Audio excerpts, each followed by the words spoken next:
श्रीमते रामानुजाय नमः। रामानुजतया पात्रं ज्ञानवैराग्यभूषणम्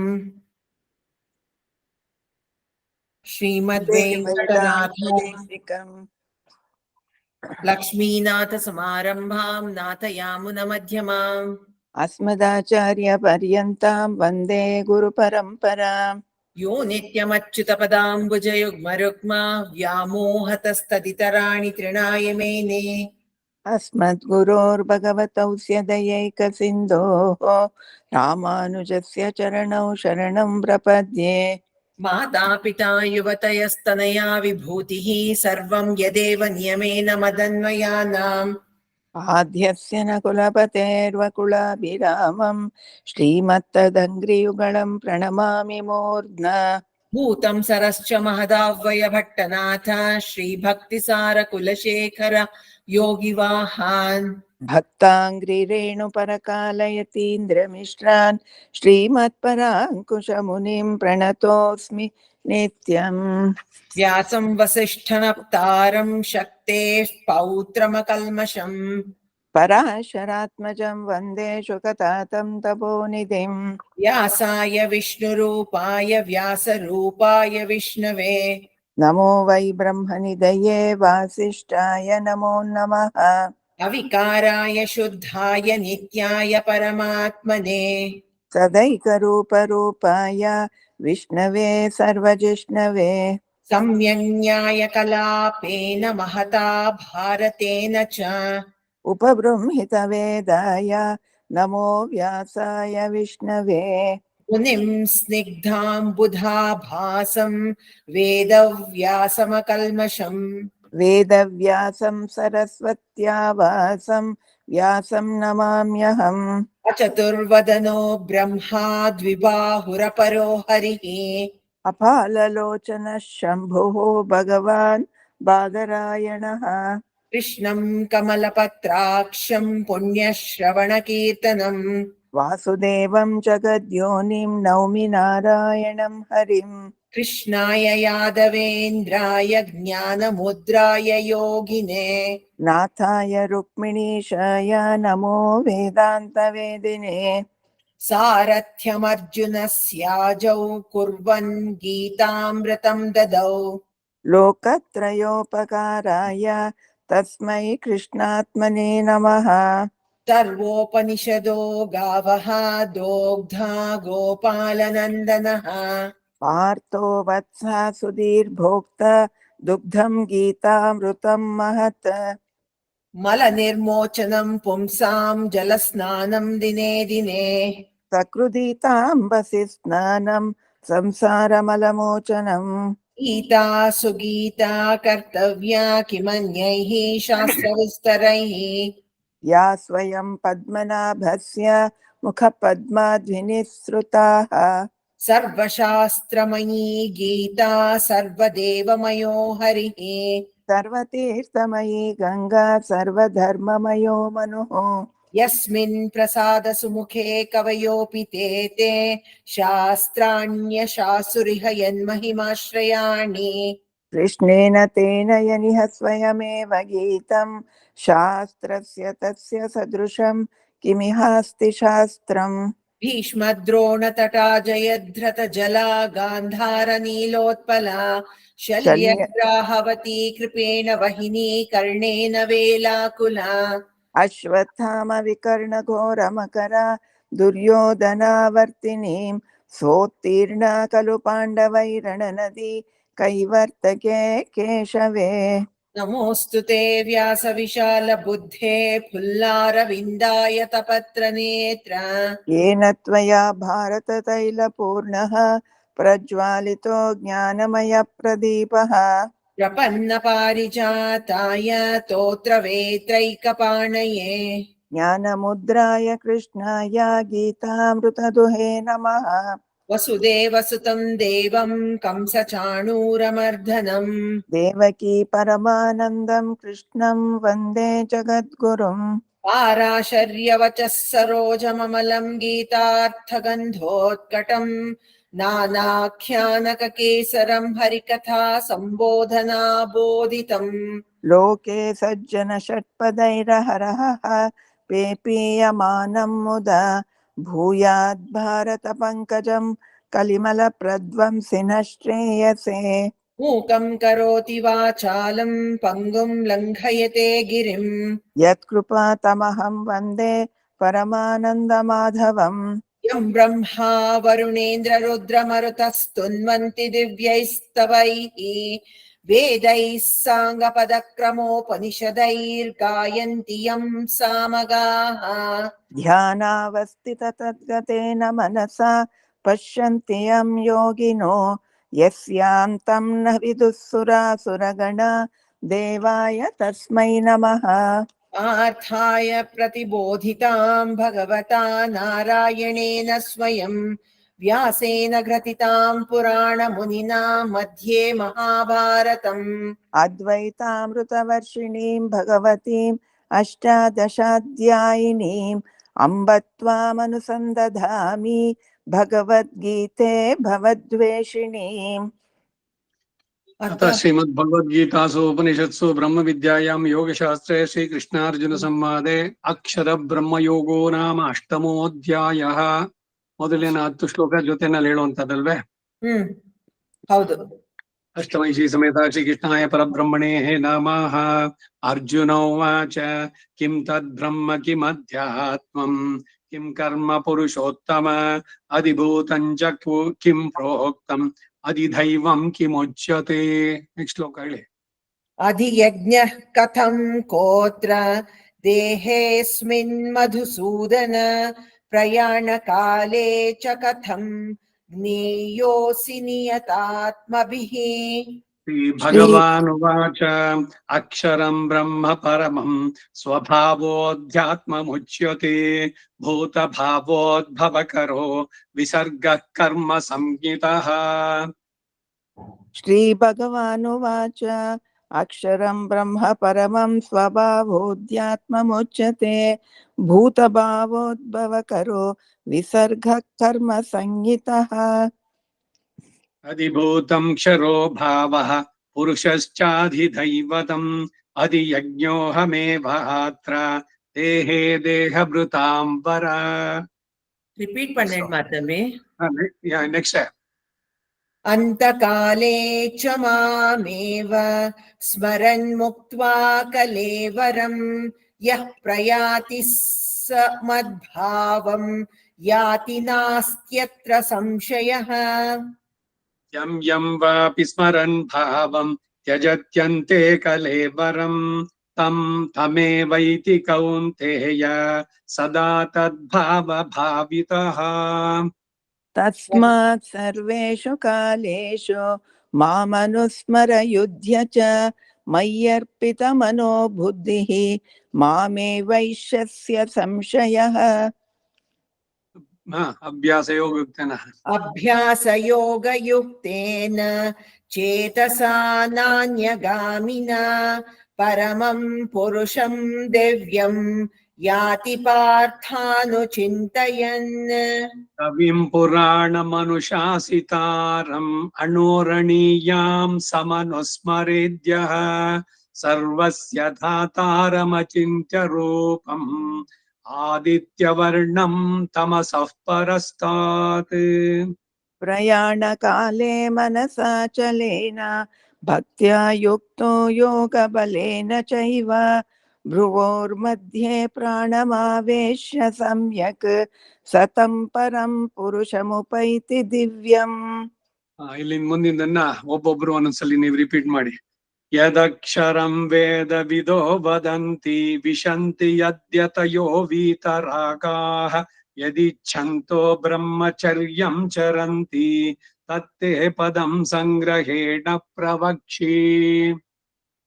ಯದಕ್ಷರಂ ವೇದವಿದೋ ವದಂತಿ ವಿಶಂತಿ ಯದ್ಯತಯೋ ವೀತರಾಗಾಃ ಯದಿಚ್ಛಂತೋ ಬ್ರಹ್ಮಚರ್ಯಂ ಚರಂತಿ ತತ್ತೇ ಪದಂ ಸಂಗ್ರಹೇಣ ಪ್ರವಕ್ಷ್ಯೆ. ಯದಕ್ಷರಂ ವೇದವಿದೋ ವದಂತಿ विशन्ति यद्यतयो वीतरागाः यदिच्छन्तो ब्रह्मचर्यं चरन्ति तत्ते पदं संग्रहेण प्रवक्ष्ये सर्वद्वाराणि संयम्य मनोहृदि निरुध्य च मूर्ध्याधायात्मनः प्राणम् अस्थितो योगधारणम् योगधारणाम् सर्वद्वाराणि संयम्य सर्वद्वाराणि संयम्य मनोहृदि निरुध्य च मूर्ध्याधायात्मनः प्राणम् आस्थितो योगधारणाम् सर्वद्वाराणि संयम्य मनोहृदि निरुध्य च मूर्ध्यादायात्मनः प्राणम् आस्थितो योगधारणम् ओमित्येकाक्षरम् ब्रह्म व्याहरन् माम् अनुस्मरन् यः प्रयाति त्यजन् देहम् स याति परमाम् गतिम् ओमित्येकाक्षरम्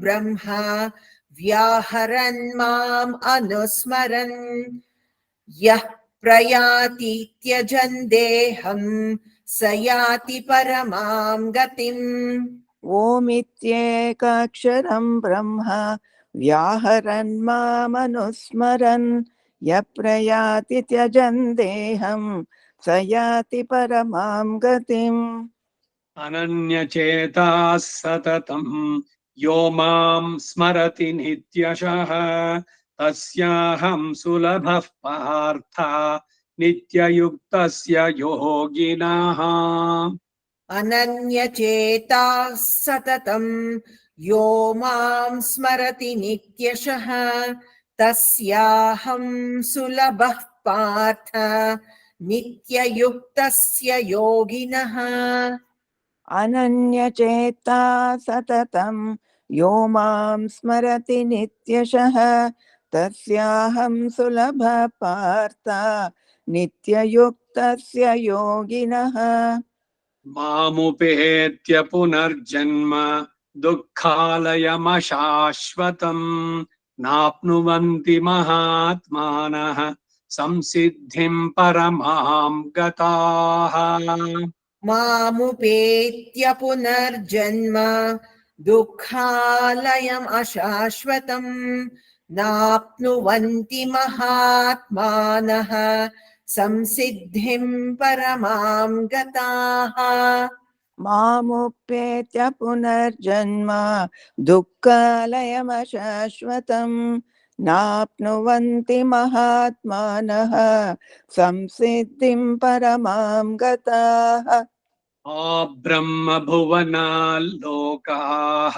पुनरावर्तिनोऽर्जुन मामुपेत्य तु कौन्तेय पुनर्जन्म न विद्यते आब्रह्मभुवनाल्लोकाः पुनरावर्तिनोऽर्जुन माम् उपेत्य तु कौन्तेय पुनर्जन्म न विद्यते आब्रह्मभुवनाल्लोकाः पुनरावर्तिनोऽर्जुन मामुपेत्य तु कौन्तेय पुनर्जन्म न विद्यते सहस्रयुगपर्यन्तमहर्यद्ब्रह्मणो विदुः रात्रिम् युगसहस्रान्ताम् देहोरात्रविदो जनाः सहस्रयुगपर्यन्तम्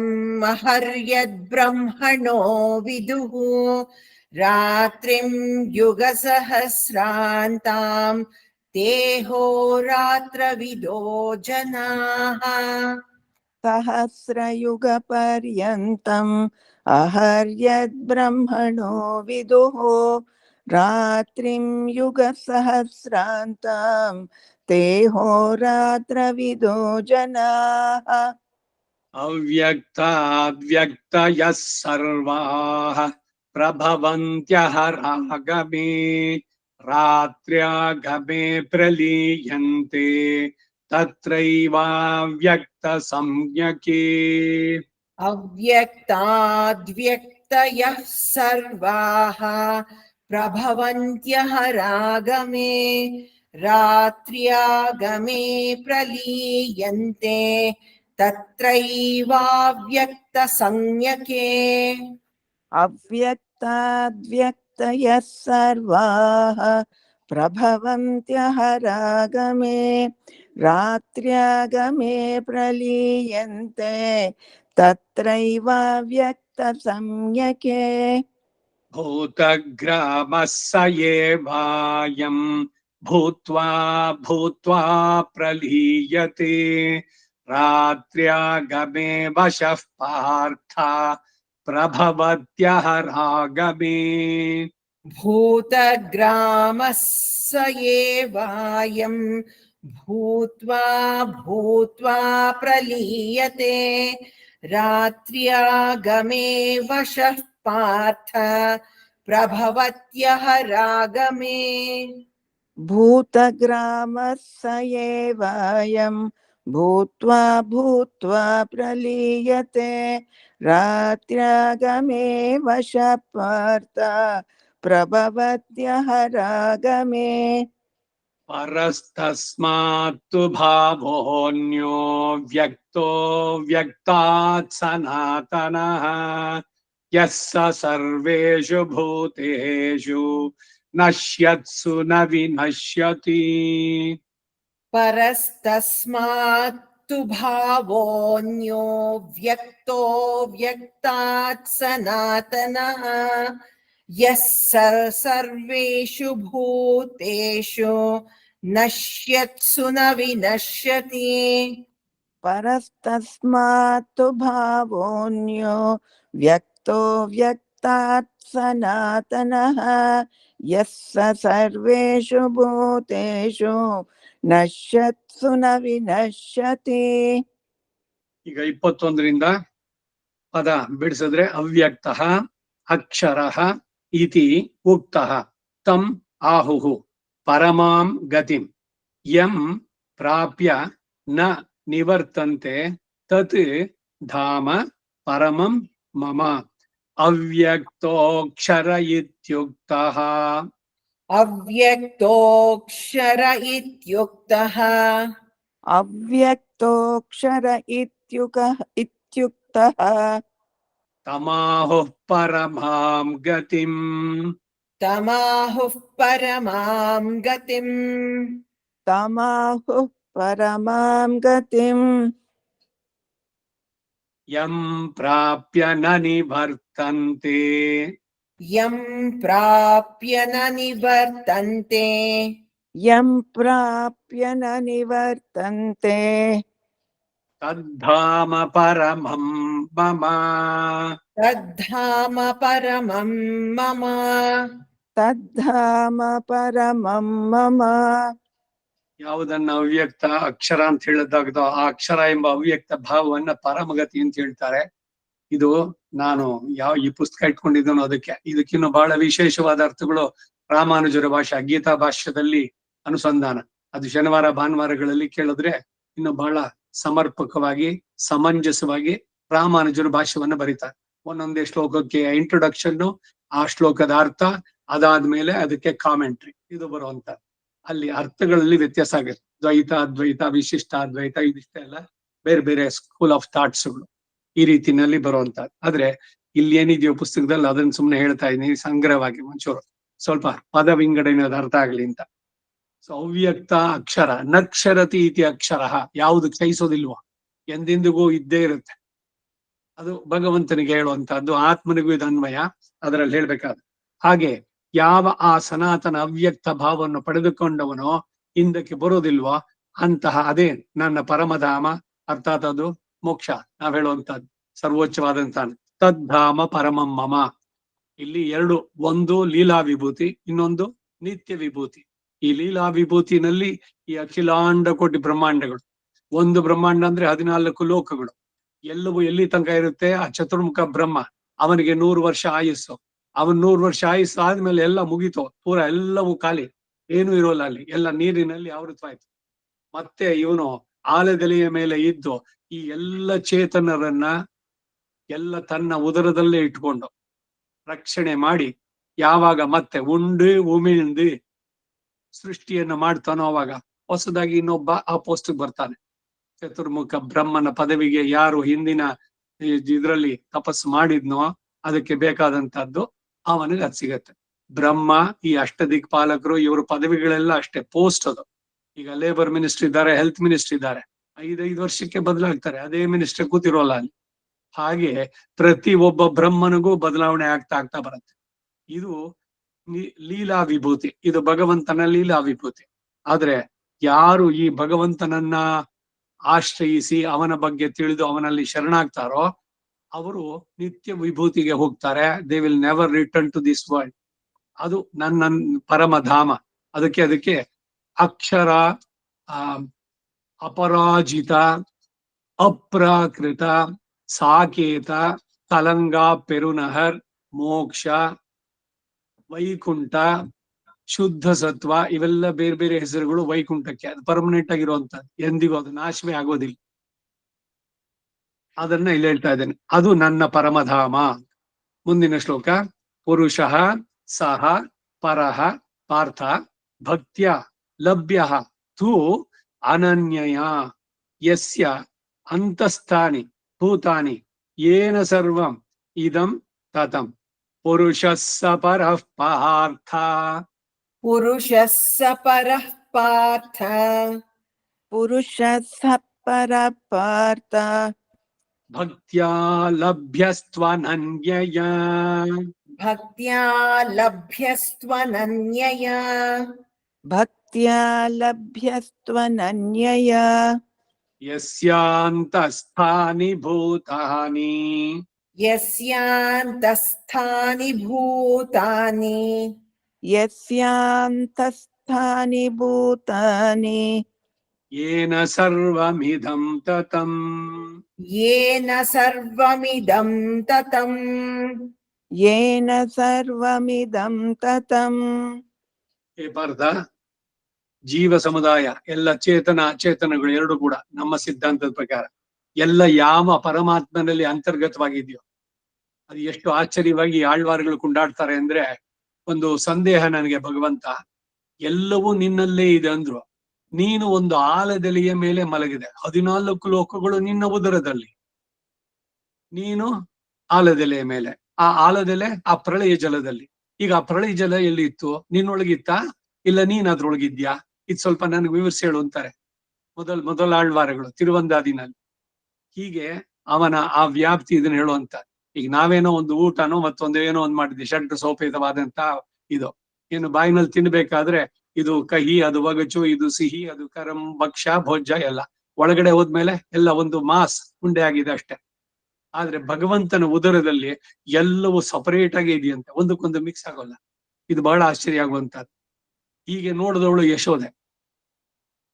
ಅವನ್ ಬಲರಾಮ ಹೇಳದ, ಅಣ್ಣ ಇವನು ಕೃಷ್ಣ ಮಣ್ಣು ತಿಂದ ಅಂತ, ಎಲ್ಲಿ ಬಾಯಿ ತೆಗೆದಿದ ತಕ್ಷಣ ಎಲ್ಲವನ್ನು ತೋರಿಸಿದ್ದು.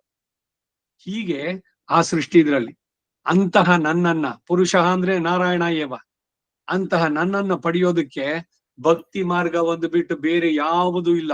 ಭಕ್ತಿಯ ಲಭ್ಯ ತು, ಅದು ಬಿಟ್ಟು ಅನನ್ಯಯ, ಭಕ್ತಿಯನ್ನ ಬಿಟ್ಟು ಬೇರೆ ಮಾರ್ಗದಿಂದ ನನ್ನನ್ನು ಪಡೆಯೋದಕ್ಕೆ ಸಾಧ್ಯವೇ ಇಲ್ಲ ಅಂತಾರೆ. ಭಕ್ತಿಯ ಪರಾಕಾಷ್ಠೆ ಅದು ಪ್ರಪತ್ತಿ. ಭಕ್ತಿಯಲ್ಲಿ ಪರಭಕ್ತಿ, ಪರಜ್ಞಾನ, ಪರಮ ಭಕ್ತಿ ಅಂತ ಹಂತವಾಗಿ ಮೇಲಕ್ಕೆ ಹೋಗ್ಬೇಕು. ಅದಕ್ಕೆ ಇವ್ರು ಹೇಳೋದು ರಾಮಾನುಜರು, ಪರಭಕ್ತಿ, ಪರಜ್ಞಾನ, ಪರಮ ಭಕ್ತಿಯೈಕ ಸ್ವಭಾವಂ ಮಾಂ ಕುರುಷ್ವ. ಆ ಪರಮ ಭಕ್ತಿಯ ದಿಶೆ ಅಂತಂದ್ರೆ ತನ್ನನ್ನ ತಾನು ಸಂಪೂರ್ಣವಾಗಿ ಭಗವಂತನಿಗೆ ಸಮರ್ಪಿಸಿಕೊಳ್ಳುವಂತ ಆ ಮತನಿಲ್ಲಿ ಹೇಳ್ತಾ ಇದ್ದ. ಯಸ್ಯ ಅಂತಸ್ತವನಿ ಭೂತಾನಿ ಏನ ಸರ್ವಮಿದಂ ತತಂ. ಎಲ್ಲವೂ ಯಾವನ ಒಳಗೆ ಪ್ರಳಯ ಕಾಲದಲ್ಲಿ ಇತ್ತೋ, ಯಾವನ ಸಂಕಲ್ಪದಿಂದ ಮತ್ತೆ ಸೃಷ್ಟಿ ಉಂಟಾಯಿತೋ ಅವನೇ ಪುರುಷ ಅಂದ್ರೆ ನಾರಾಯಣ ಏವ. ಇವೆಲ್ಲ ಬೇರೆ ಬೇರೆ ಉಪನಿಷತ್ತಿನ ಮಾತುಗಳನ್ನು ಸೇರಿಸಿ ಹೇಳುವಂತದ್ದು. ಮುಂದಿನ ಶ್ಲೋಕ ಹೋಗೋಣ. 23. ಯತ್ರ ಕಾಲೇ ತು ಅನಾವೃತ್ತಿಂ ಆವೃತ್ತಿಂಚ ಏವ ಯೋಗಿನಃ ಪ್ರಯಾತಾಃ ಯಾಂತಿ ತಂ ಕಾಲಂ ವಕ್ಷ್ಯಾಮಿ ಭರತರ್ಷಭ ಯತ್ರ ಕಾಲೇ ತ್ವನಾವೃತ್ತಿಂ ಯತ್ರ ಕಾಲೇ ತ್ವನಾವೃತ್ತಿಂ ಯತ್ರ ಕಾಲೇ ತ್ವನಾವೃತ್ತಿಂ ಆವೃತ್ತಿಂ ಚೈವ ಯೋಗಿನಃ ಆವೃತ್ತಿಂ ಚೈವ ಯೋಗಿನಃ ಆವೃತ್ತಿಂ ಚೈವ ಯೋಗಿನಃ ಪ್ರಯಾತಾ ಯಾಂತಿ ತಂ ಕಾಲಂ ಪ್ರಯಾತಾ ಯಾಂತಿ ತಂ ಕಾಲಂ ಪ್ರಯಾತಾ ಯಾಂತಿ ತಂ ಕಾಲಂ ವಕ್ಷ್ಯಾಮಿ ಭರತರ್ಷಭ ವಕ್ಷ್ಯಾಮಿ ಭರತರ್ಷಭ ವಕ್ಷ್ಯಾಮಿ ಭರತರ್ಷಭ. ಹೇ ಅರ್ಜುನ, ಯಾವ ಕಾಲದಲ್ಲಿ ಶರೀರ ತ್ಯಾಗ ಮಾಡಿ ಹೋದಂತಹ ಯೋಗಿಗಳಾದವರು ಕರ್ಮಯೋಗ, ಅಲ್ಲಿಂದ ಮುಂದಕ್ಕೆ ಭಕ್ತಿ ಯೋಗದಲ್ಲಿ ಪರ್ಯವಸಾನ ಆಗಿ ಅವ್ರೇನು ಅಂದ್ರೆ ಮತ್ತೆ ವಾಪಸ್ ದೇ ವಿಲ್ ಬರೋದೇ ಇಲ್ಲ ಇಲ್ಲಿಗೆ. They will never return to this world. ನಾಚ ಪುನರಾವರ್ತತೆ. ದೇ ವಿಲ್ ಪುನರಾವೃತ್ತಿ ಅವರಿಗಿಲ್ಲ. ಇದು ಒಂದು ಮಾರ್ಗ. ಇನ್ನೊಂದು ಮಾರ್ಗ, ಪುಣ್ಯದ ಕೆಲಸಗಳನ್ನ ಮಾಡಿ, ಪುಣ್ಯಕ್ಕಾಗಿಯೇ ಎಲ್ಲವನ್ನ ಮಾಡಿ, ಆ ಪುಣ್ಯಗಳನ್ನ ಅನುಭವಿಸಕ್ಕೆ ಮೇಲಿನ ಲೋಕಗಳಿಗೆ ಹೋಗಿ ಮತ್ತೆ ವಾಪಸ್ ಬರುವಂತದ್ದು. ಇದಕ್ಕೆ ಉಪನಿಷತ್ತುಗಳಲ್ಲಿ ಒಂದು ಅರ್ಚಿರಾದಿ ಮಾರ್ಗ, ಇನ್ನೊಂದು ಧೂಮಾದಿ ಮಾರ್ಗ ಅಂತಾರೆ. ವೇದದಲ್ಲಿ ದೇವಯಾನ, ಪಿತೃಯಾನ ಅಂತ ಅಂದ್ಬಿಟ್ಟು, ಈ ಪಿತೃಯಾನ ಅನ್ನೋದು ಈ ಭೋಗಗಳನ್ನೆಲ್ಲ ಅನುಭವಿಸಿ ವಾಪಸ್ ಬರೋದು. ಇದು ಎರಡು ಬಿಟ್ಟು ಇನ್ನೊಂದು ಗತಿ ಇದೆ, ಅದು ನರಕಕ್ಕೆ ಹೋಗುವಂತದ್ದು. ಅದರ ಉಲ್ಲೇಖ ಇಲ್ಲಿಲ್ಲ, ಯಾಕೆಂದ್ರೆ ಸಾಧಿಸಬೇಕಾದದ್ದು ಎರಡು. ಅರ್ಚಿರಾದಿ ಗತಿನಲ್ಲಿ ಹೋದವರು ವಾಪಸ್ ಬರೋಲ್ಲ. ಅದರಿಂದ ಶರೀರ ತ್ಯಾಗ ಮಾಡಿ ಹೋದಂತ ಯೋಗಿಗಳು ಹಿಂದಿರುಗಿ ಬರದೇ ಇರುವಂತ ಗತಿ, ಅದು ವೈಕುಂಠಕ್ಕೆ ಹೋಗುವಂತವರು. ಮತ್ತೆ ಇಲ್ಲಿ ಪುಣ್ಯಕ್ಕಾಗಿಯೇ ಕೆಲಸಗಳನ್ನ ಮಾಡಿ ಪುಣ್ಯವನ್ನ ಸಂಪಾದಿಸಿಕೊಂಡವರು, ಆ ಪುಣ್ಯದ ಬಂಧ, ಅದು ಚಿನ್ನದ ಬೇಡಿ, ಅದರಿಂದ ಬಂಧಿಸಲ್ಪಟ್ಟವರಾಗಿ ಊರ್ಧ್ವ ಲೋಕಗಳಿಗೆ ಹೋಗಿ ಅದಗಳನ್ನ ಅನುಭವಿಸಿದ ಆದ್ಮೇಲೆ ಕ್ಷೀಣೇ ಪುಣ್ಯೇ ಮರ್ತ್ಯಲೋಕಂ ವಿಶಂತಿ, ವಾಪಸ್ ಬರ್ತಾರೆ.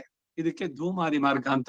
ಅವರು ಚಂದ್ರನ ಮುಖಾಂತರ ಬರ್ತಾರೆ. ಧೂಮೋ ರಾತ್ರಿ ಇವೆಲ್ಲ ಮುಂದಕ್ಕೆ ಬರುತ್ತೆ. ಅದರಲ್ಲಿ ಅರ್ಚಿರಾದಿ ಗತಿ ಅಂದ್ರೆ ಹೆಂಗಿದೆ ಎಲ್ಲವನ್ನೂ ಕೂಡ ವರ್ಣನೆ ಮಾಡಿದೆ, ಉಪನಿಷತ್ತುಗಳು ಹೇಳಿದೆ. ಇವುಗಳನ್ನ ಕಂಡುಕೊಂಡಂತ ಸತ್ಯ ಯಾರು ಮಹರ್ಷಿಗಳು, ಮಂತ್ರ ದ್ರಷ್ಟಾರರು ಅಂತ ಹೆಸರವರಿಗೆ. ಇಲ್ಲಿ ನೇರವಾಗಿ ಭಗವಂತನೇ ಹೇಳ್ತಾ ಇದ್ದಾನೆ, ಕೃಷ್ಣನೇ ಹೇಳ್ತಾ ಇದ್ದ. ಹೌದು, ಎರಡು ದಾರಿಗಳಿದೆಯಪ್ಪ, ಒಂದು ದೇವಯಾನ, ಇನ್ನೊಂದು ಪಿತೃಯಾನ. ಇಲ್ಲ, ಒಂದು ಅರ್ಚಿರಾದಿ, ಇನ್ನೊಂದು ಧೂಮಾದಿ. ಇದು ಎಲ್ಲ ಉಪನಿಷತ್ತುಗಳಲ್ಲೂ ಕೊಂಡಾಡುವಂತದ್ದಿದೆ. ಈ ಚೇತನ ಇಲ್ಲಿಂದ ಬಿಡಿಸ್ಕೊಂಡ ಮೇಲೆ ಯಾವ ರೀತಿನಲ್ಲಿ ಈ ಹುಟ್ಟು ಸಾವಿನ ಚಕ್ರದಿಂದ ಬಿಡಿಸ್ಕೊಳ್ಬೇಕು, ಅದಕ್ಕಿರುವಂತ ಮಾರ್ಗಗಳು ಯಾವುದು, ಇವುಗಳನ್ನೆಲ್ಲ ತಿಳಿಸುವಂತ 24ನೇ ಶ್ಲೋಕ. ಅಗ್ನಿಹಿ ಜ್ಯೋತಿಹಿ ಆಹಾಹ ಶುಕ್ಲಃ ಷಣ್ಮಾಸಾಹ ಉತ್ತರಾಯಣ ತತ್ರ ಪ್ರಯಾತಾಃ ಗಚ್ಚಂತಿ ಬ್ರಹ್ಮವಿದಃ ಜನಾಃ.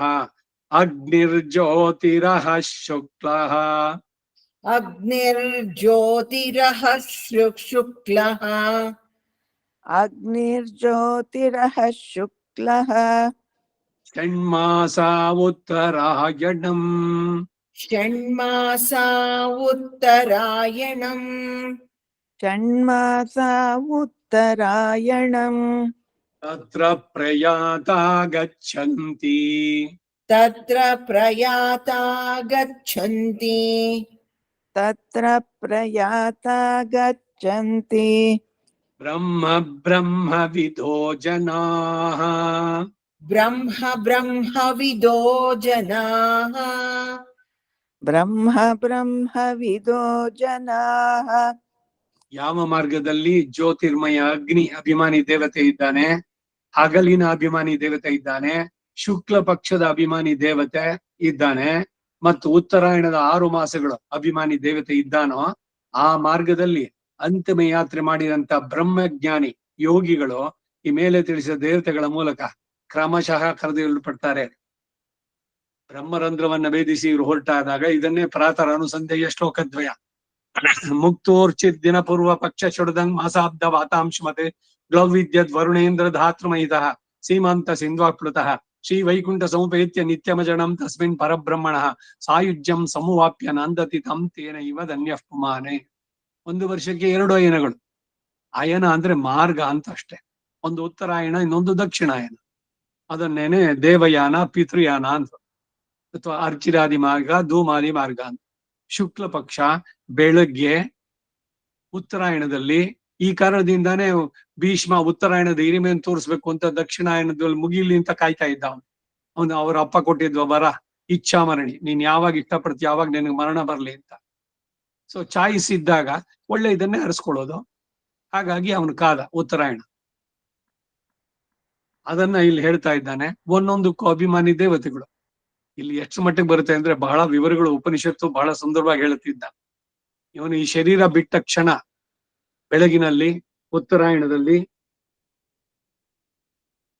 ಸೂರ್ಯದ ರಶ್ಮಿಯ ಮೂಲಕ ಸೂರ್ಯಮಂಡಲಕ್ಕೆ ಹೋಗಿ ಅಲ್ಲಿಂದ ಮೊದಲು ಅಗ್ನಿ ಲೋಕಕ್ಕೆ ಹೋಗ್ತಾನೆ. ಸಾಕ್ಷಾತ್ ಅಗ್ನಿನೇ ಬಂದು ಇವನನ್ನು ಸ್ವೀಕರಿಸ್ತಾನೆ. ಇವನು ಭಗವಂತಂಗೆ ಸೇರಿದವನು VVIP ಅಂತ. ಅವನು ಕರ್ಕೊಂಡು ಹೋಗಿ ಅಲ್ಲಿ ಅವನ ಸನ್ಮಾನ ಆತಿಥ್ಯ ಎಲ್ಲ ಮಾಡಿ ಅಗ್ನಿ ಲೋಕದಲ್ಲಿ, ಅಲ್ಲಿಂದ ಮುಂದಕ್ಕೆ ವರುಣ, ಅಲ್ಲಿಂದ ವಾಯು, ಒಬ್ಬೊಬ್ರು ಅವರವರ ಎಲ್ಲೇ ಎಷ್ಟಿದೆಯೋ ಅಲ್ಲಿ ತನಕ ಮಾತ್ರ ಬಂದು ನೀ ಮುಂದಕ್ಕೆ ಹೋಗು ಅಂತ ಇವನ್ ಕಳ್ಸ್ಕೊಡ್ತಾರೆ. ಹಾಗೆ ಇವನು ವೈಕುಂಠಕ್ಕೆ ಬರೋದು. ಬರ್ಬೇಕಾದ್ರೆ ವಿರಜಾ ನದಿ ಇದೆ, ಅಲ್ಲಿ ಇವನಿಗೆ ಸ್ನಾನ, ಇವನ ಕರ್ಮದ ಸೂಕ್ಷ್ಮ ರೂಪವಾದ ಶರೀರನು ಹೋಗ್ಬಿಟ್ಟು ದಿವ್ಯ ಶರೀರ ಉಂಟಾಗತ್ತೆ. ಪೂರ್ಣವಾದ ಜ್ಞಾನ, ಅಷ್ಟಗುಣಗಳ ಆವಿರ್ಭಾವ, ಬಹಳ ಸುಂದರವಾಗಿದೆ ವರ್ಣನೆ. ಇದೆಲ್ಲ ರಹಸ್ಯ ತ್ರೈಸಾರದಲ್ಲಿದೆ, ಉಪನಿಷತ್ತುಗಳಲ್ಲಿದೆ, ಇವೆಲ್ಲ ಹೇಳುವಂತ. ಉತ್ತರಾಯಣ ಎಲ್ಲೊಂದು ಒಂದೊಂದಕ್ಕೂ ಅಭಿಮಾನಿ ದೇವತೆಗಳು. ಈಗ ಈ ಷಷ್ಠಬ್ದಿ ಸಪ್ತತಿ, ಭೀಮರಥ ಶಾಂತಿ, ಸಹಸ್ರಚಂದ್ರ ದರ್ಶನ ಇದೆಲ್ಲ ಮಾಡ್ಬೇಕಾದ್ರೆ 5 ಕಳಶಗಳನ್ನಿಟ್ಟು ತಿಥಿ, ವಾರ, ನಕ್ಷತ್ರ, ಯೋಗ, ಕರಣ, ಹಾಗೆ ಸಂವತ್ಸರ, ಆಯನ, ಋತು, ಮಾಸ, ಪಕ್ಷ, ಈ ಎಲ್ಲದಕ್ಕೂ ಅಭಿಮಾನಿ ದೇವತೆಗಳು. ಅವರನ್ನೆಲ್ಲ ಅಲ್ಲಿ ಆವಾಹನೆಯನ್ನು ಮಾಡಿ, ನೀವೆಲ್ಲ ನನ್ನನ್ನು ಅನುಗ್ರಹಿಸಿ ದೀರ್ಘವಾದಂತ ಈ ಆಯಸ್ಸನ್ನು ಕೊಟ್ರಿ, 60 ವರ್ಷಕ್ಕೋ 70 ವರ್ಷನೋ ಇದರದಕ್ಕೆ. ಇನ್ನು ಮುಂದಕ್ಕೆ ನಾನು ಎಷ್ಟು ದಿವಸ ಇರ್ತೀನೋ ನಾನು ದೃಢವಾಗಿರ್ಬೇಕು. ನಂಗೆ ಹೇಳೋಕೆ ಆಗೋಲ್ಲ, ಕಿವಿ ಕೇಳಿಸೋಲ್ಲ, ಬೆಂಡ್ ಬಾಯ್ತು, ಇದಾಗೋಲ್ಲ, ಯಾವ ರೋಗಗಳು, ವಾರ್ಧಕ್ಯದ್ದು ಇದೆಲ್ಲ ನನಗೆ ಕೆಟ್ಟ ಪರಿಣಾಮ ಉಂಟಾಗದೆ ಇರ್ಲಿ. ನಾನು ಇರೋಷ್ಟು ದಿವಸ ಭಾಗವತ ಆಚಾರ್ಯ ಕೈಂಕರ್ಯ ಮಾಡುವಂತ ಶಕ್ತಿಯನ್ನು ಕೊಡ್ಲಿ ಅನ್ನೋ ಪ್ರಾರ್ಥನೆ. ಒಂದು ಕಡೆ ಧನ್ಯವಾದ ಇಷ್ಟು ದಿವಸ ಇಟ್ಟಿದ್ದಕ್ಕೆ. ಎರಡನೇದು, ಇನ್ನು ಮುಂದಕ್ಕಿರೋ ಅಷ್ಟು ದಿವಸ ಯಾವುದೋ ಆಸ್ಪತ್ರೆ ಮಲ್ಟಿ ಸ್ಪೆಷಾಲಿಟಿನಲ್ಲಿ ಡೆಡ್ ಲಾಗ್ ಅಂತೆ, ಕೋಮಾ ಸ್ಟೇಜ್ ನಲ್ಲೋ ಪ್ರಜ್ಞೆವೇ ಇಲ್ದಂತೆ ಬೀಳುವಂತ ಸ್ಥಿತಿ ನನಗೆ ತರಬೇಡ. ಇರೋ ದಿವಸ ನಾನು ಚೆನ್ನಾಗಿರ್ಬೇಕು. ಇದಕ್ಕಾಗಿ ನಿಮ್ಮೆಲ್ಲರನ್ನು ನಾನು ಪ್ರಾರ್ಥನೆ ಮಾಡ್ತಾ ಇದ್ದೀನಿ. ನಾನು ಕೊಡುವ ಹವಿಸ್ಸನ್ನ ಸ್ವೀಕಾರ ಮಾಡಿ, ತುಪ್ಪವನ್ನ ನನ್ನನ್ನು ಹಾರಿಸಿ, ನಾನು ಕರ್ಮದ ಪ್ರಕಾರ ಆ ರೀತಿ ಏನಾದ್ರು ಇದ್ರು ಅದನ್ನೆಲ್ಲ ಪರಿಹಾರ ಮಾಡಿ. ಇದೆಲ್ಲ ಅಡ್ವಾಂಟೇಜು ಈ ಶಾಂತಿಗಳನ್ನು ಮಾಡಿಸ್ಕೊಳ್ಳೋದ್ರಿಂದ. ಕೆಲವರು ನಮ್ ತಂದೆ ಮಾಡಿಸ್ಕೊಂಡಿರ್ಲಿಲ್ಲ, ಅದರಿಂದ ಬೇಕಿಲ್ಲ, ಇಲ್ಲ ನನಗ್ ಬೇಕಿಲ್ಲ, ನನಗೆ ಹೆಚ್ಚಿಗೆ ಆಯುಸ್ ಬೇಕಿಲ್ಲ, ಅದಕ್ಕಾಗಿ I don't want to do. ಇವ್ರಿಗೆಲ್ಲ ತಲೆಗೆಟ್ಟಿತ್ತ ಋಷಿಗಳಿಗೆ, ಸತ್ಯಾಷಾಢ, ಬೋಧಾಯನ, ಇವರೆಲ್ಲ ಮನುಷ್ಯನ ಒಳಿತಿಗಾಗಿ ಇದು ಮಾಡಿರೋದು. ಸುಮ್ನೆ ಇವಾಗ ಮಾಡಿದ ತಕ್ಷಣ 100 ವರ್ಷ ಇದ್ದು 150 ವರ್ಷ ಬದುಕ್ತಾನೆ ಅಂತ ಅಲ್ಲ. ವಿಧಿ ಅದು ಇದ್ರಲ್ಲಿ ಇದೆ, ಸಂಸ್ಕಾರಗಳಲ್ಲಿ ಆಯಾಯ ಇದನ್ನ ಪಡೆದಾಗ ಅದನ್ನ ನಡ್ಸ್ಕೊಳ್ಳೋದು ಅವರಿಗೆ ಶ್ರೇಯಸ್ಸು. ಕೆಲವರು ಹೀಗೆ ಇದ್ ಮಾಡೋದು, ನಮ್ ತಂದೆ ಮಾಡಿಸ್ಕೊಂಡಿರ್ಲಿಲ್ಲ, ಇಲ್ಲ ನಮ್ಮ ಫ್ಯಾಮಿಲಿನಲ್ಲೇ ಇದು ಅಭ್ಯಾಸ ಇಲ್ಲ, ಇವೆಲ್ಲ ಅರ್ಥಗಳಾಗವಲ್ಲ. ಯಾವುದೋ ಆಧಾರ ಋಷಿ ಪ್ರೋಕ್ತವಾಗಿದೆಯೋ ಮಾಡಿಸ್ಕೊಂಡ್ರೆ ಅವ್ರಿಗೆ ಶ್ರೇಯಸ್ಸು. ಮುಂದಕ್ಕೆ ಹೋಗೋಣ. ಮುಂದಿನದು ಅರ್ಚಿರಾದಿ ಮಾರ್ಗ ಆಯ್ತು. ಇವಾಗ ಧೂಮಾದಿ ಮಾರ್ಗ. ಧೂಮೋ ಧೂಮಃ ರಾತ್ರಿ ತಥಾ ಕೃಷ್ಣ. ಕೃಷ್ಣ ಅಂದ್ರೆ ಕೃಷ್ಣ ಪಕ್ಷ. ಯಾಕೆ? ಅಮಾವಾಸ್ಯೆ 15ನೇ ದಿವಸ ಬರೋದು. ಇದು ಶುಕ್ಲ ಪಕ್ಷ ಹುಣ್ಣಿಮೆ, ಚಂದ್ರ ಪೂರ್ಣವಾಗಿ ಇದಾಗಿರುವಂತಹದ್ದು. ಅಲ್ಲಿಂದ ಮುಂದಕ್ಕೆ ಅವನು ಕ್ಷಯಿಸ್ತಾನೆ. ಅಮಾವಾಸ್ಯೆ ದಿವಸ ಪೂರ 0, ಅವನಿಲ್ಲ, ಪೂರ್ಣವಾಗಿ ಕತ್ತಲು. ರಾತ್ರಿ ತತಃ ಕೃಷ್ಣ ಷಣ್ಮಾಸಃ ದಕ್ಷಿಣಾಯನಂ ತತ್ರ ಚಾಂದ್ರಮಸಂ ಜ್ಯೋತಿ ಯೋಗಿ ಪ್ರಾಪ್ಯ ನಿವರ್ತತೆ. ಧೂಮೋ ರಾತ್ರಿಸ್ತಥಾ ಕೃಷ್ಣ. ಧೂಮೋ ರಾತ್ರಿಸ್ತಥಾ ಕೃಷ್ಣಃ. ಧೂಮೋ ರಾತ್ರಿಸ್ತಥಾ ಕೃಷ್ಣಃ. ಷಣ್ಮಾಸ ದಕ್ಷಿಣಾಯನಂ. ಷಣ್ಮಾಸಾ ದಕ್ಷಿಣಾಯನಂ. ಷಣ್ಮಾಸ ದಕ್ಷಿಣಾಯನಂ. ತತ್ರ ಚಾಂದ್ರಮಸಂ ಜ್ಯೋತಿಃ. ತತ್ರ ಚಾಂದ್ರಮಸಂ ಜ್ಯೋತಿಃ. तत्र चान्द्रमसं ज्योतिः ಯೋಗಿ ಪ್ರಾಪ್ಯ ನಿವರ್ತತೆ. योगी प्राप्य निवर्तते. ಯೋಗಿ ಪ್ರಾಪ್ಯ ನಿವರ್ತತೆ. ಯಾವ ಮಾರ್ಗದಲ್ಲಿ? ಧೂಮ ಅಭಿಮಾನಿ ದೇವತೆ ಅರ್ಥಾತ್ ಅಂಧಕಾರದ ಅಭಿಮಾನಿ. ರಾತ್ರಿ, ರಜನಿ, ನಿಶಾ ಈ ಹೆಸರುಗಳನ್ನ ಇಡಬಾರ್ದು ಮಕ್ಕಳಿಗೆ. ನಿಶಾ ಅಂತ ಇಟ್ರೆ ಏನು? ಅಜ್ಞಾನ, ಅಂಧಕಾರ. ರಾತ್ರಿ, ರಜನಿ ಇವುಗಳೆಲ್ಲ ಅಂಧಕಾರದ ಅಭಿಮಾನಿ ದೇವತೆ ಇದ್ದಾನೆ, ರಾತ್ರಿ ಅಭಿಮಾನಿ ದೇವತೆ ಇದ್ದಾನೆ, ಕೃಷ್ಣ ಪಕ್ಷದ ಅಭಿಮಾನಿ ದೇವತೆ ಇದ್ದಾನೆ, ದಕ್ಷಿಣಾಯನದ 6 ಮಾಸಗಳ ಅಭಿಮಾನಿ ದೇವತೆ ಇದ್ದಾನೆ. ಈ ಮಾರ್ಗದಲ್ಲಿ ಮೃತಪಟ್ಟಂತಹ ಸಕಾಮ ಕರ್ಮಯೋಗಿ, ಇಲ್ಲಿ ಏನ್ ಹೇಳೋದು? ಪುಣ್ಯದಲ್ಲಿ ಬಯಕೆಯನ್ನ ಇಟ್ಕೊಂಡು ಇದು ಮಾಡಿದ್ರೆ, ಏಕಾದಶಿ ಮಾಡಿದ್ರೆ ಪುಣ್ಯ ಸಿಗತ್ತೆ, ಇನ್ನೇನೋ ವ್ರತ ಮಾಡಿದ್ರೆ ಪುಣ್ಯ ಸಿಗತ್ತೆ, ಅದೇನೋ ಒಂದ್ ಮಾಡಿದ್ರೆ ಸಿಗತ್ತೆ, ಈ ಪುಣ್ಯ ಬೇಕು ಬೇಕು ಅಂತ ಬರೀತಾರಲ್ಲ, ಅಂತವ್ರು ಹೋಗೋ ಮಾರ್ಗ ಇದು. ಸಕಾಮ ಕರ್ಮಯೋಗಿಯು ಮೇಲೆ ತಿಳಿಸಿದ ದೇವತೆಗಳ ಮೂಲಕ ಕ್ರಮಶಃ ಅವರು ಕರೆದೊಯ್ಯಲ್ಪಟ್ಟು ಚಂದ್ರನ ಜ್ಯೋತಿಯನ್ನ ಸೇರಿ ಅಲ್ಲಿಂದ ಸ್ವರ್ಗದಲ್ಲಿ ಏಕವಿಂಶತಿ ವೈ ದೇವಲೋಕ 21 ಊರ್ಧ್ವ ಲೋಕಗಳಿದೆ. ಚಂದ್ರಮಂಡಲದಿಂದ ಅವರುಗಳು ಅಲ್ಲಿ ಹೋಗಿ ಇವರು ಮಾಡಿದಂತಹ ಪುಣ್ಯದ ಫಲದಿಂದ ಆಯಾಯ ಲೋಕಗಳಲ್ಲಿ ಕಾಮಚಾರೋ ಭವತಿ, ಅಲ್ಲಿ ಏನ್ ಫಲಗಳಿದೆಯೋ ಅದನ್ನ ಅನುಭವಿಸಿ ಮತ್ತೆ ವಾಪಸ್ ಬರ್ತಾರೆ. They will come back. ಅದೇನೆ ಅರ್ಚಿರಾದಿ ಗತಿನಲ್ಲೋದವ್ರು they will never return to this world. ಇನ್ನೊಂದು 3ನೇ ಗತಿ ಹೇಳದ್ನಲ್ಲ, ಕುತ್ಸಿತ ಗತಿ ಅಂತ. ಈ ಕೆಟ್ಟ ಕೆಲಸಗಳನ್ನು ಮಾಡಿದವರು ಶಿಕ್ಷೆ ನರಕದಲ್ಲಿ ಅನುಭವಿಸಿ ಅವರು ವಾಪಸ್ ಬರ್ತಾರೆ. ಅವರು ಕೂಡ ಹೀಗೆ ಧೂಮ ಈ ಮಾರ್ಗದಲ್ಲೇನೆ ವಾಪಸ್ ಬರುವಂತ. ಆಕಾಶದಲ್ಲಿ ಮಳೆಯ ಹನಿಯೊಂದಿಗೆ ಸೇರಿ ಅಲ್ಲಿಂದ ನೀರಿನ ಇದರಲ್ಲಿ ಭೂಮಿ ಮೇಲೆ ಬಿದ್ದು ಆ ನೀರು ಯಾವುದು ಜಲಜ ಸಸ್ಯವೋ ಮತ್ತೊಂದು ಅದ್ರ ಜೊತೆ ಇಲ್ಲೋರದಲ್ಲಿ ಸಸ್ಯವಾಗಿ, ಆ ಸಸ್ಯದಲ್ಲಿ ಧಾನ್ಯವಾಗಿ, ಆ ಸಸ್ಯವನ್ನ ಯಾವ ತಿನ್ನುತ್ತೋ ಶರೀರ ಆ ಪ್ರಾಣಿ. ಈಗ ಇಲಿ ತಿಂದಿದೆ ಭತ್ತಾನ ಅಂತಂದ್ರೆ ಅದರಲ್ಲಿ ಸೇರಿದಂತ ಆತ್ಮ ಇಲಿಯ ಶರೀರವನ್ನು ಪಡಿತಾನೆ. ಹೀಗೆ ಎಷ್ಟು ಕಷ್ಟ ಮನುಷ್ಯ ಶರೀರ ಸಿಗೋದು ಅಂತಂದ್ರೆ ಪಂಚಾಂಗದ್ದು. ಇದು ಅನೇಕ ಬಾರಿ ನಾನು ಹಿಂದಿನ ಉಪನ್ಯಾಸಗಳಲ್ಲೂ ಹೇಳ್ತಾ ಇದ್ದೇನೆ. ಪಂಚಾಂಗ ಶ್ರವಣ ನೀವು ಓದಿದ್ರೆ ಈ ವರ್ಷ ಈ 3 ಯೋಜನ ಎತ್ತರ, 2 ಯೋಜನ ಅಗಲ, 4 ಯೋಜನ ಉದ್ದದ ಕೊಳದೆ ಇದರಲ್ಲಿ ದೊಡ್ಡ ಕೊಳಗದಲ್ಲಿ 3 ಪಟ್ಟು ನೀರು ಉಂಟಾಗುತ್ತೆ ಅಂದ್ರೆ 80 ಭಾಗ ಸಮುದ್ರದಲ್ಲಿಯೂ ಅಂತಾರೆ. 80 ಭಾಗ ಮಳೆ ಸಮುದ್ರದಲ್ಲಿ ಬಿದ್ರೆ ಆ ಮಳೆಯ ಹನಿಯ ಜೊತೆ ಇರೋ ಅಷ್ಟು ಆತ್ಮಗಳು ಜಲಚರರಾಗ್ತಾರೆ. ಇನ್ನು 10 ಭಾಗ ಫಲವತ್ತಾದ ಪ್ರದೇಶದಲ್ಲಿ. ಹಾಗಾಗಿ ಈ ಇದ್ರ ಶರೀರಗಳು ಸಸ್ಯಗಳಲ್ಲಿ ಸೇರಿ ಅದನ್ನು ತಿನ್ನುವಂತಹ ಪ್ರಾಣಿಗಳಲ್ಲಿ ಸೇರಿ ಅಲ್ಲಿ ರೇತಸ್ಸಾಗಿ ಆಮೇಲೆ ಇವನು ಸ್ತ್ರೀಯ ಸಂಪರ್ಕದಿಂದ ಇವನಿಗೆ ಶರೀರ ಉಂಟಾಗುವಂತಹದ್ದು. ಹೀಗೆ ಬಹಳ ಬಹಳ ದುರ್ಲಭ ಮಾನವ ಜನ್ಮ ಅಂತ ಅನ್ನೋದನ್ನ ಹೇಳ್ಬೇಕಾದ್ರೆ ಮತ್ತೆ ವಾಪಸ್ ಬರ್ತಾರೆ ಅನ್ನೋದನ್ನ ಇಲ್ಲಿ ಹೇಳ್ತಾ ಇದ್ದಿದ್ದು. ಅರ್ಥಾತ್ ಪುನರ್ಜನ್ಮ ಪಡಿತಾನೆ. ಈಗ ಮುಂದಿನ ಶ್ಲೋಕ 26. ಶುಕ್ಲ ಕೃಷ್ಣೆ ಗತಿ ಗತಿ ಹಿ ಏತೆ ಜಗತಃ ಶಾಶ್ವತೆ ಮತೆ ಏಕಯ ಯಾತಿ ಅನಾವೃತ್ತಿಂ ಅನ್ಯಯ ಆವರ್ತತೆ ಪುನಃ. ಶುಕ್ಲ ಕೃಷ್ಣೆ ಗತಿ ಹ್ಯೇತೆ. शुक्ल कृष्णे गति ह्येते. ಶುಕ್ಲ ಕೃಷ್ಣೇ ಗತಿ ಹ್ಯೇತೆ. ಜಗತಃ ಶಾಶ್ವತೆ ಮತೆ. जगतः शाश्वते मते. ಜಗತ್ತಃ ಶಾಶ್ವತೆ ಮತೆ. ಏಕಯಾ ಯಾತ್ಯನಾವೃತ್ತಿಂ. एकया यात्यनावृत्तिम्. ಏಕಯಾ ಯಾತ್ಯನಾವೃತ್ತಿಂ. ಅನ್ಯಯಾ ವರ್ತತೆ ಪುನಃ. अन्यया वर्तते पुनः. ಅನ್ಯಯಾ ವರ್ತತೆ ಪುನಃ. ಅರ್ಥ. ಏಕೆಂದ್ರೆ ಜಗತ್ತಿನಲ್ಲಿ 2 ಪ್ರಕಾರದ ಶುಕ್ಲ ಮತ್ತು ಕೃಷ್ಣ ಅರ್ಥಾತ್ ದೇವಯಾನ, ಪಿತೃಯಾನ, ಅರ್ಚಿರಾದಿ, ಧೂಮಾದಿ ಈ ಮಾರ್ಗಗಳು ಸನಾತನ ಎಂದು ತಿಳಿಯಲ್ಪಟ್ಟಿದೆ. ಬಹಳ ಹಿಂದಿನಿಂದ ಇರುವಂತಹದ್ದು, ವೇದಗಳಲ್ಲೂ ಕೂಡ ಉಕ್ತವಾಗಿತ್ತು. ಇವುಗಳಲ್ಲಿ ಈ ಅರ್ಚಿರಾದಿ ಮಾರ್ಗದಲ್ಲಿ ಹೋದವನು ಹಿಂದಿರುಗಿ ಬರದಂತಹ ಪರಮ ಪದವನ್ನೇ ಪಡಿತಾನೆ. ಆದರೆ ಮತ್ತೊಂದರ ಮೂಲಕ ಹೋದವನು ಧೂಮಾದಿಗತಿ, ಚಂದ್ರಯಾನ, ಅಥವಾ ಪಿತೃಯಾನ ಅಂತ ಹೇಳುವಂತದ್ದು.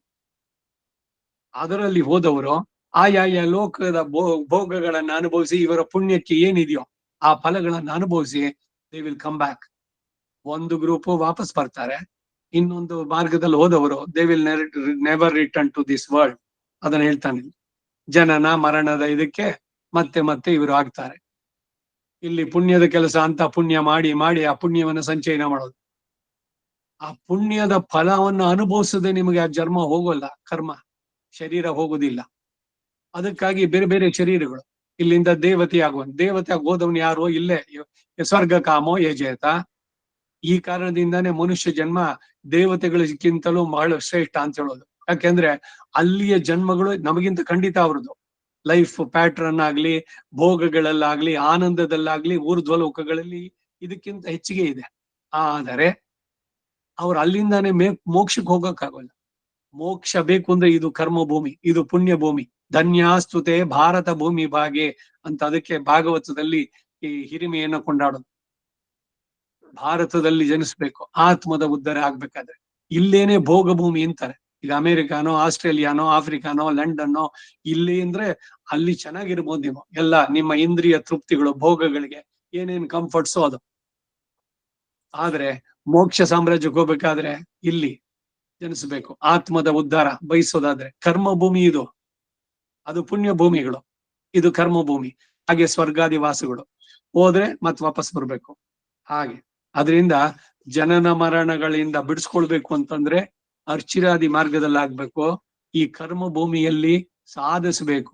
ಶರೀರ ಕೊಟ್ಟಾಗ ಆದ್ಯಂ ಖಲು ಧರ್ಮ ಸಾಧನಂ. ಅದನ್ನ ಮುಂದಿನ ಶ್ಲೋಕಕ್ಕೆ ಹೋಗೋಣ.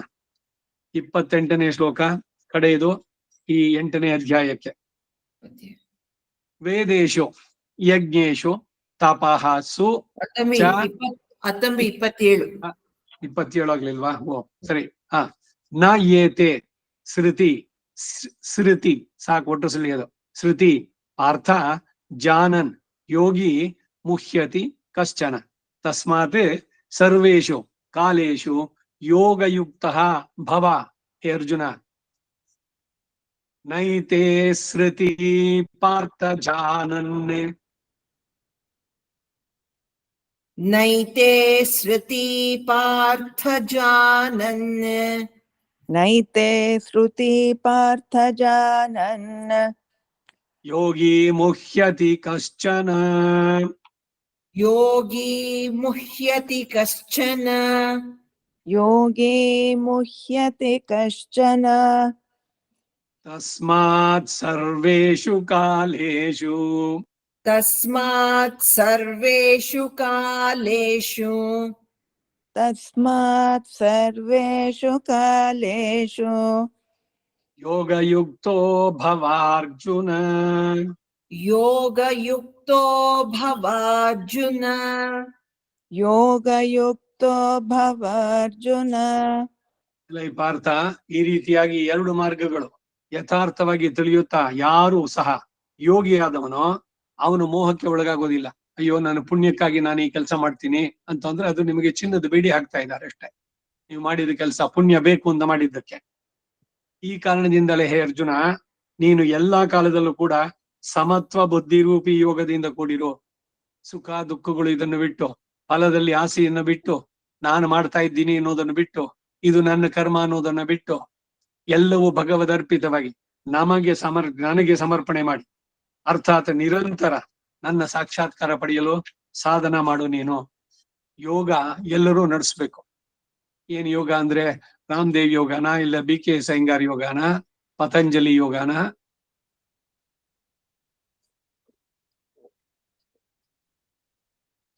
ಚಲತೆಯನ್ನು ಬಿಡಿಸೋದಕ್ಕೆ ಕಾರಣವಾಗುತ್ತೆ. ಪ್ರತಿಯೊಬ್ಬರೂ ನಡೆಸಬೇಕು ಯೋಗವನ್ನು. ಯೋಗಿ ತಸ್ಮಾದ್ ಯೋಗಿ ಭವಾರ್ಜುನ. ಇಂದ್ರಿಯಗಳಿಗೆ ಈ ಎಕ್ಸರ್ಸೈಸಸ್ ಪ್ರತಿದಿನ ಮಾಡುವಂತದ್ ಮಾಡಿದ್ರೆ ದೈಹಿಕವಾಗಿ ನಿಮಗೆ ರೋಗಗಳ ಪರಿಹಾರ ಆಗೋದು ಒಂದು ಆಸ್ಪೆಕ್ಟ್. ಆದ್ರೆ ಆತ್ಮದ ಉದ್ಧಾರಕ್ಕೆ, ಆತ್ಮ ಸಾಕ್ಷಾತ್ಕಾರಕ್ಕೆ ಕಾರಣವಾಗುತ್ತೆ. ಈ ಪ್ರಾಪಂಚಿಕವಾದ ಭೋಗಗಳಲ್ಲಿ ಅನಾಸಕ್ತಿ ಉಂಟಾಗೋದಕ್ಕೆ ಕಾರಣವಾಗುತ್ತೆ. ಅದು ಭಗವಂತನನ್ನು ಪಡೆಯೋದಕ್ಕೆ ಕಾರಣವಾಗುತ್ತೆ. ಯೋಗ ಕರ್ಮಸು ಕೌಶಲ, ಯೋಗ ಚಿತ್ತವೃತ್ತಿ ನಿರೋಧ. ಅದರಿಂದ ಪ್ರತಿಯೊಬ್ಬರು ಯೋಗವನ್ನು ಮಾಡಬೇಕು. ಏನು ಯೋಗ? ಇವತ್ತು ಏಕಾದಶಿ, ಇವೆಲ್ಲ ಕೂಡ ಒಂದೊಂದೇನೆ. ಇವತ್ತು ಏನನ್ನೂ ಸ್ವೀಕಾರ ಮಾಡೋಲ್ಲ, ಬರೀ ನೀರ್ ಕುಡೀರಿ ಎಷ್ಟು ಬೇಕಾದ್ರೂ, ಮನಸ್ಸು ಸ್ಟ್ರಾಂಗ್ ಆಗೋಕ್ ಸಾಧ್ಯವಾಗತ್ತೆ. ವೆಯ್ಟ್ ರಿಲೀಸ್ ಮಾಡ್ಬೇಕು ಅಂತಂದ್ರೆ ಈ ಈ ಯೋಗ ಯಾವ್ದೋ ರಾಮದೇವ್ ಯೋಗನೋ ಇಲ್ಲ ರವಿಶಂಕರ್ ಯೋಗನೋ ಅಲ್ಲ, ಉಪವಾಸಗಳನ್ನು ಮಾಡಬೇಕು. ಅದು ಸುಮ್ನೆ ಯಾವ್ಯಾವತ್ತೋ ಉಪವಾಸಗಳಲ್ಲ, ಯಾರ್ಯಾರಿಗೋ ಉಪವಾಸ ಅಲ್ಲ. ಪಂಚಾಂಗದಲ್ಲಿ ಇವುಗಳಲ್ಲಿ ಹೇಳಿರೋದು ವೇದೋಕ್ತವಾದಂತಹದ್ದು. ಈ ಶುಕ್ಲ ಪಕ್ಷದಲ್ಲಿ ಬರುವಂತ ಏಕಾದಶಿ ಆಗ್ಲಿ, ಕೃಷ್ಣ ಪಕ್ಷದಲ್ಲಿ ತಿಂಗಳಿಗೆ 2 ಏಕಾದಶಿ, ಎರಡನ್ನ ಸರಿಯಾಗಿ ಮಾಡಿದ್ರೆ ಸಾಕು. ಇದೇ ಒಂದು ಯೋಗ. ಎಲ್ಲವೂ ಒಂದೊಂದು ದೀಕ್ಷೆ, ತಪಸ್ಸು, ವ್ರತ. ಆ ರೀತಿ ನಡೆಸಿದ್ರೆ ಮನಸ್ಸಿನ ಈ ಕಲ್ಮಶಗಳು ದೂರ ಆಗಿ ಭಗವಂತನನ್ನು ಪಡೆಯಬೇಕು ಅನ್ನೋದ್ರ ಬಗ್ಗೆ ತೀವ್ರತೆ ಉಂಟಾಗಿ ಪಡೆಯೋದಕ್ಕೆ ಸಾಧ್ಯವಾಗುತ್ತೆ. ಅದರಿಂದ ಹೇ ಅರ್ಜುನ, ನೀನು ಸದಾ ನನ್ನನ್ನ ಅದಕ್ಕಾಗಿ ಸಾಧನೆ ಮಾಡು. ಯೋಗಯುಕ್ತೋ ಭವಾರ್ಜುನ ಅಂದ. ಕಡೆಯ ಶ್ಲೋಕ, ವೇದೇಶು ಯಜ್ಞೇಶು ತಪಃ ಸು ಚ ಏವ ದಾನೇಶು ಯತ್ ಪುಣ್ಯಫಲಂ ಪ್ರದಿಷ್ಟಂ ಅತ್ಯೇತಿ ತತ್ ಸರ್ವಂ ಇದಂ ವಿದಿತ್ವಾ ಯೋಗಿ ಪರಂ ಸ್ಥಾನಂ ಉಪೈತಿ ಚ ಆದ್ಯಂ. ವೇದೇಶು ಯಜ್ಞೇಶು ತಪಸ್ಸು ಚೈವ. ವೇದೇಶು ಯಜ್ಞೇಶು ತಪಸ್ಸು ಚೈವ. ವೇದೇಶು ಯಜ್ಞೇಶು ತಪಸ್ಸು ಚೈವ. ದಾನೇಶು ಯತ್ ಪುಣ್ಯ ಫಲಂ ಪ್ರದಿಷ್ಟಂ. ದಾನೇಶು ಯತ್ ಪುಣ್ಯ ಫಲಂ ಪ್ರದಿಷ್ಟಂ. ದಾನೇಶು ಯತ್ ಪುಣ್ಯ ಫಲಂ ಪ್ರದಿಷ್ಟಂ. ಅತ್ಯೇತಿ ತತ್ಸರ್ವಮಿದಂ ವಿದಿತ್ವಾ. ಅತ್ಯೇತಿ ತತ್ಸರ್ವಮಿದಂ ವಿದಿತ್ವಾ. ಅತ್ಯೇತಿ ತತ್ಸರ್ವಮಿದಂ ವಿದಿತ್ವಾ. ಯೋಗಿ ಪರಂ ಸ್ಥಾನಮುಪೈತಿ ಚಾದ್ಯಂ.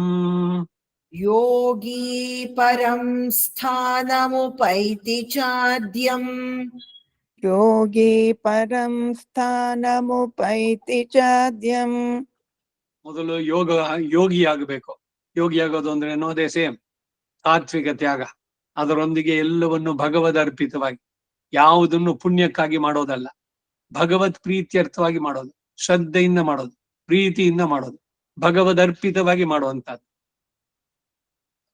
ಮಾಡಿದವನು ನಾನಲ್ಲ, ಈ ಕೆಲಸ ನಂದಲ್ಲ, ಅದರಲ್ಲಿ ಬರೋ ರಿಟರ್ನ್ಸ್ ನನಗಲ್ಲ, ಮತ್ ಯಾರಿಗೆ? ಎಲ್ಲವೂ ಭಗವಂತನಿಗೆ. ಆ ರೀತಿ ಮಾಡ್ತಾ ಬಂದ್ರೆ ನಮ್ಮೆಲ್ಲ ಈ ಸಂಕೋಲೆಗಳಿದೆಯಲ್ಲ, ಕರ್ಮದ ಬಂಧನಗಳು, ಅದನ್ನೆಲ್ಲ ಭಗವಂತನೇ ತೆಗಿತಾನೆ, ಅವನು ಪಡೆಯೋದಕ್ಕೆ ಸಾಧ್ಯವಾಗುತ್ತೆ. ಇದನ್ನ ತಿಳಿದುಕೊಂಡವನು ವೇದಾಧ್ಯಯನ, ಇದು ಒಂದು ಯಜ್ಞ. ನೇರವಾಗಿ ಯಜ್ಞಗಳನ್ನೇ ನಡೆಸುವಂತಹದ್ದು. ನಿತ್ಯ ಅಗ್ನಿಹೋತ್ರಿ, ಮಾಸಾಗ್ನಿಹೋತ್ರಿ, 15 ದಿವಸಕ್ಕೆ ಒಂದ್ಸಲಿ ಇಷ್ಟಿಯನ್ನು ಮಾಡುವಂತಹದ್ದು, ತಪಸ್ಸನ್ನ ನಡೆಸುವಂತಹದ್ದು, ದಾನಾದಿಗಳನ್ನು ಮಾಡೋದು, ಎಲ್ಲ ಒಂದೊಂದು ಕೂಡ ಎಲ್ಲವನ್ನು ಕೊಂಡಾಡುತ್ತೆ, ಒಂದೊಂದು ಮಾರ್ಗ. ಆ ರೀತಿನಲ್ಲಿ ಆದ್ರೆ ಯಾವುದನ್ನೇ ಮಾಡಿದ್ರು ಕೂಡ ಈ ಸಾತ್ವಿಕತೆ ಆಗೋದೊಂದಿಗೆ ಮಾಡಬೇಕು. ಹಾಗೆ ಮಾಡೋದ್ರಿಂದ ಈ ಯಾವ ಪುಣ್ಯ ಫಲಗಳು ಹೇಳಲಾಗಿದೆಯೋ ಅವುಗಳನ್ನೆಲ್ಲ ನಿಸ್ಸಂದೇಹವಾಗಿ ಇವನು ಅದು ಬಂಧನವಾಗುವುದಿಲ್ಲ. ಇವನಿಗೆ ಕೆಟ್ಟದಂತೂ ಮಾಡಬಾರ್ದು, ಒಳ್ಳೆ ಇದನ್ನೇ ಮಾಡ್ಬೇಕು, ಆದ್ರೆ ಅದ್ರ ಫಲ ಬೇಡ ಅಂತ ಹೇಳ್ಬೇಕು. ಅವಾಗೇನು ಅಂದ್ರೆ ಆ ಪುಣ್ಯದ ಕೆಲಸ ಇದೆಯಲ್ಲ, ಅದು ನಮಗೆ ಬಂಧನಕ್ಕೆ ಕಾರಣವಾಗೋದು, ಮೋಕ್ಷಕ್ಕೆ ಕಾರಣವಾಗುತ್ತೆ. ಮತ್ತೆ ಸನಾತನವಾದಂತಹ ವೈಕುಂಠ ಪರಮ ಪದಂ ಪರಂ ಸ್ಥಾನ ಉಪೈತಿ ಸಾಧ್ಯಂ ಪಡೆಯೋದಕ್ಕೆ ಸಾಧ್ಯವಾಗುತ್ತೆ. ಅದರಿಂದ ತಸ್ಮಾದ್ ಯೋಗಿ ಭವಾರ್ಜುನ, ಮನಸ್ಸನ್ನ ಸಮಾಧಾನವಾಗಿ ಇಟ್ಕೊಳ್ಬೇಕು. ದುಃಖ ಉದ್ವೇಗ, ಅದರಲ್ಲಿ ದುಃಖವೂ ಬೇಡ, ಅದು ಡಿಪ್ರೆಷನ್ನು ಆಗ್ಬಾರ್ದು, ಅತಿಯಾಗಿ ಸಂತೋಷನೂ ಬೇಡ. ದುಃಖೇಶು ಅನುದ್ವಿಗ್ನ ಮನಃ, ಸುಖೇಶು ವಿಗತ ಸ್ಪೃಹ. ಓಹೋ ಸುಖ ಬಂತು ಅಂತ ಬೀಗೋದು ಬೇಡ, ಆಹಾ ನನಗೆ ಇಷ್ಟೊಂದು ಸಂತೋಷ ಆಯ್ತು ಅಂತ. ಎರಡನ್ನು ಸಮಾನವಾದ ಸ್ಥಿತಿನಲ್ಲಿ ತಗೊಳ್ಳುವಂತ. ಆ ರೀತಿ ಮನಸ್ಸನ್ನ ಪ್ರಶಾಂತವಾಗಿ ಇಟ್ಕೊಂಡು ಮಾಡೋ ಕೆಲಸವನ್ನ ಭಗವಂತನಿಗೆ ಅರ್ಪಣೆ ಮಾಡಿದ್ರೆ ವೈಕುಂಠವನ್ನು ಪಡೆಯಬಹುದು, ಅರ್ಚಿರಾದಿ ಗತಿಯಲ್ಲಿ ಸಾಧಿಸ್ಬೋದು, ನಾಚ ಪುನರಾವರ್ತತೆ ಅನ್ನೋದಾಗತ್ತೆ ಅಂತ ಬಹಳ ಸುಂದರವಾಗಿ ಹೇಳ್ತಾರೆ. ಇದಕ್ಕೆ ರಾಮಾನುಜರ ಭಾಷ್ಯವನ್ನ ನೀವು ಕೇಳಬೇಕು. ಈಗ ಅದರಲ್ಲಿ ಆಗ್ತಾ ಇದೆ, ಶನಿವಾರ ಭಾನುವಾರಗಳಲ್ಲಿ ಕೇಳಿ, ಬಹಳ ಸುಂದರವಾಗಿದೆ. ಸರಿ ಹೇಳಿ ಈಗ ವಸುದೇವ ಸುತಂ ದೇವ್ ಅಷ್ಟಮೈಷಿ ಸಮೇತ ಶ್ರೀ ಕೃಷ್ಣಾಯ ಪರಬ್ರಹ್ಮಣೇ ನಮಃ ಇತಿ ಶ್ರೀಮದ್ ಭಗವದ್ಗೀತಾಸು ಉಪನಿಷತ್ಸು ಬ್ರಹ್ಮವಿದ್ಯಾಯ ಯೋಗಶಾಸ್ತ್ರೆ ಶ್ರೀಕೃಷ್ಣ ಅರ್ಜುನ ಸಂವಾದೆ ಅಕ್ಷರ ಬ್ರಹ್ಮಯೋಗೋ ನಾಮ ಅಷ್ಟಮೋಧ್ಯಾಯಃ.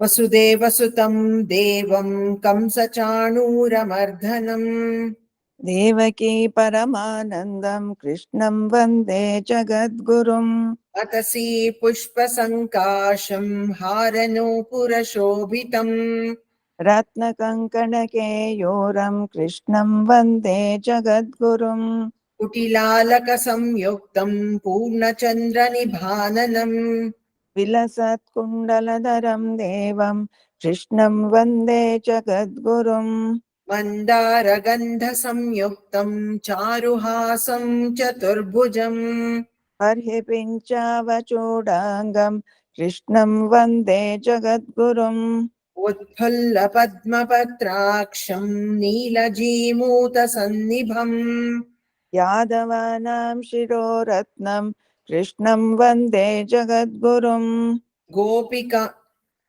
रुक्मिणी रुक्मिणीकेलिसंयुक्तं पीताम्बरसुशोभितम् अवाप्ततुलसीगन्धं कृष्णं वन्दे जगद्गुरुम् गोपिकानां कुचद्वन्द्वकुङ्कुमाङ्कितवक्षसम् श्रीनिकेतं महेश्वासं कृष्णं वन्दे जगद्गुरुम् श्रीवत्साङ्कं महोरस्कं वनमाला विराजितम् शङ्खचक्रधरं देवं कृष्णं वन्दे जगद्गुरुम् कृष्णाष्टकमिदं पुण्यं प्रातरुत्थाय यः पठेत् कोटिजन्मकृतं पापं स्मरणेन विनश्यति।